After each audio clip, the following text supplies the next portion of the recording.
Implementation of examination system.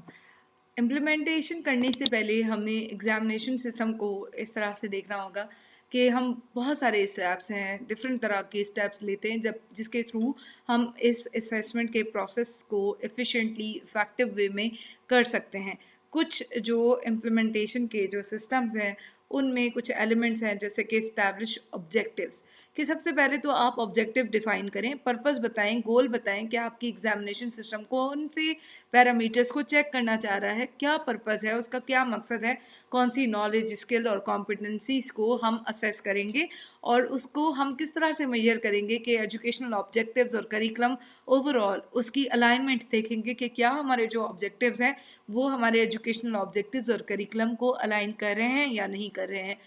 फिर हम design करेंगे असेसमेंट का मेथड, कि हम कौन से मेथड के साथ स्टूडेंट्स को असेस करेंगे। क्या हमारा जो मेथड है वो रिटन एग्ज़ाम्स होंगे, प्रैक्टिकल असेसमेंट्स होंगे, ओरल एग्जामिनेशन होगा, प्रोजेक्ट होगा, या कॉम्बिनेशन होगा इन सारे मेथड्स का। तो हम असेसमेंट के मेथड्स को क्लियरली अप्रोप्रिएट वे में डिफाइन करें कि हमारे ऑब्जेक्टिव्स और उस सब्जेक्ट से रिलेटेड या डिसिप्लिन से रिलेटेड कौन सा सूटेबल मेथड है जिसके ज़रिए से हम असेस कर सकते हैं। अगर साइंसेज हैं, लेट्स सपोज नेचुरल साइंसेज का कोई सब्जेक्ट है, तो क्या हमें उसमें एग्ज़ाम्स के साथ प्रैक्टिकल करवाने की ज़रूरत है या नहीं है। सोशल साइंसेज है, क्या उसमें प्रैक्टिकल की ज़रूरत है या नहीं। तो अल्टीमेटली नेचुरल साइंसेज में विदाउट प्रैक्टिकल हम स्किल्स को आइडेंटिफाई नहीं कर पाएंगे, अंडरस्टैंड नहीं कर पाएंगे। तो उसके हिसाब से हमें असेसमेंट करनी होती है और मेथड्स को डिज़ाइन करना होता है। फिर हम कंटेंट जो डेवलप करें एग्ज़ाम्स के लिए वो कौन सा है। तो हम एग्ज़ाम्स के लिए जब कंटेंट डिज़ाइन करते हैं, क्रिएट करते हैं, उसमें एक तो सबसे पहले जैसे कि मैंने बताया कि ऑब्जेक्टिव्स होने बहुत ज़रूरी हैं और वो ऑब्जेक्टिव्स आपके क्लियर हों, रेलेवेंट हों उस कंटेंट के मुताबिक, उस को प्रॉपर तरीके से आपने स्ट्रक्चर वे में डिफाइन किया हो और आपने क्वेश्चंस और टास्क जो है वो क्लियर रखे हों। और फिर उसको रिव्यू करें, उस कंटेंट को रिव्यू करें कि जो कंटेंट है, जो कोर्स आउटलाइन है, जो आपके जो करिकुलम है वो उसके साथ मैच करता है या नहीं करता, या फिर पोटेंशियल कोई बायसनेस तो नहीं है, डिस्क्रिमिनेशंस तो नहीं रखी गई। इस चीज़ का ख्याल रखना बहुत ज़रूरी है जब भी आप एग्जामिनेशन सिस्टम को इम्प्लीमेंट करें। तो कुछ रूल्स हैं, कुछ गाइडलाइंस हैं, उनको इस्टेब्लिश करें कि आपने किस तरह का एग्ज़ामिनेशन कंडक्ट करना है, उसकी एग्ज़ामिनेशन से रिलेटेड गाइडलाइंस प्रोवाइड करें। आप बताएं कि कौन से कितना टाइम होगा, किस टाइम पे एग्ज़ाम लिया जाएगा, एकेडमिक इंटीग्रिटी क्या होगी, उसकी कोई मिसकंडक्ट तो नहीं होगा, चीटिंग तो नहीं होगी, नेसेसरी एकोमोडेशन अवेलेबल है स्टूडेंट्स के लिए, स्पेशल जो नीड्स हैं उनको वो अवेलेबल है या नहीं है, इस चीज़ को भी इंश्योर करना। फिर स्टूडेंट्स के लिए हमें एग्ज़ाम का शेड्यूल पहले से ही बना देना चाहिए ताकि हमारे स्टूडेंट्स को पता होना चाहिए कि जो एकेडमिक कैलेंडर है उसमें उन्होंने कौन सा कोर्स कब तक कंप्लीट करना है और फिर कब उनके एग्ज़ाम्स होंगे, और वो सारी कोर्स लोड जो है वो उनको प्रोवाइड किया जाए, उनको एक प्लानर बता दिया जाए, कोर्स स्पेसिफिकेशन बना दी जाए और बता दिया जाए कि आपको कब कौन कौन सी चीज़ों के साथ एग्ज़ाम लिया जा सकता है और कौन से दिनों में एग्ज़ाम्स दिया जा सकता है। ट्रेन एग्ज़ाम एडमिनिस्ट्रेशन होनी चाहिए कि जब भी आप बात करें एग्ज़ामिनेशन की तो इंश्योर करें कि आपकी रोल्स और रिस्पॉन्सिबिलिटीज़ प्रॉपर तरीके से अंडरस्टैंडेबल हों, इन्विजिलेटर्स जो है उनको बताया गया हो कि उन्होंने कैसे इन्विजिलेशन करनी है, किस तरह से एग्ज़ामिनेशन के टाइम पे कौन कौन सा प्रोसीजर अडॉप्ट करना है। फिर एग्ज़ाम का जो मटेरियल है, जैसे कि आंसर कॉपी है, क्वेश्चन पेपर्स हैं, वो सिक्योर मटेरियल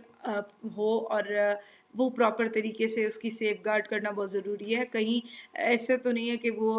पेपर आउट हो गया हो या कोई ऐसी आपको मिसकंडक्ट या कॉन्फिडेंशियलिटी पे उसकी कोई इफ़ेक्ट नज़र आए, तो उस चीज़ को भी प्रॉपर तरीके से कॉन्फिडेंशियल मैनर में कंट्रोल किया जा सके और फिर डिस्ट्रीब्यूट किया जा सके। फिर कंडक्ट ऑफ एग्जामिनेशन अगर देखें तो एग्जामिनेशन के जो प्रोसीजर्स हैं, गाइडलाइंस हैं, उनको प्रॉपर तरीके से पढ़ लिया जाए ताकि जो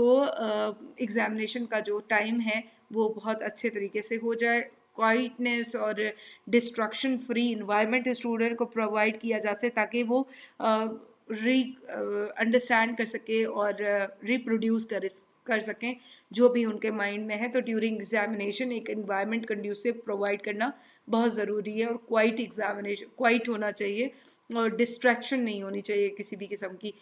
स्पेशल नीड्स हैं अगर स्टूडेंट्स की, तो उनको भी अकोमोडेट किया जा सके किसी भी तरह की, कि क्या टाइम ज़्यादा चाहिए, कोई टेक्नोलॉजी की असिस्टेंस चाहिए, ऑल्टरनेटिव फॉर्मेट है, वो उसकी रिक्वायरमेंट है, तो वो भी चीज़ें हमें देखनी चाहिए एग्जामिनेशन इम्प्लीमेंट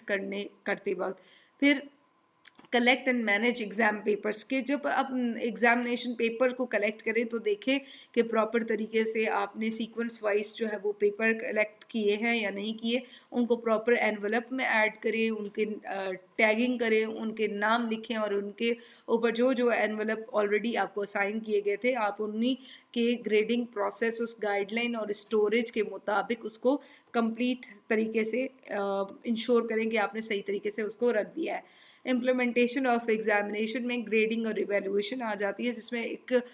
हम अगर देखें तो हमें ट्रांसपेरेंट ग्रेडिंग प्रोसेस को कंडक्ट करना है, वेल डिफाइंड होना चाहिए। मल्टीपल ग्रेडर्स को एक साथ बिठा सकते हैं ताकि उससे बायसनेस नहीं होगी।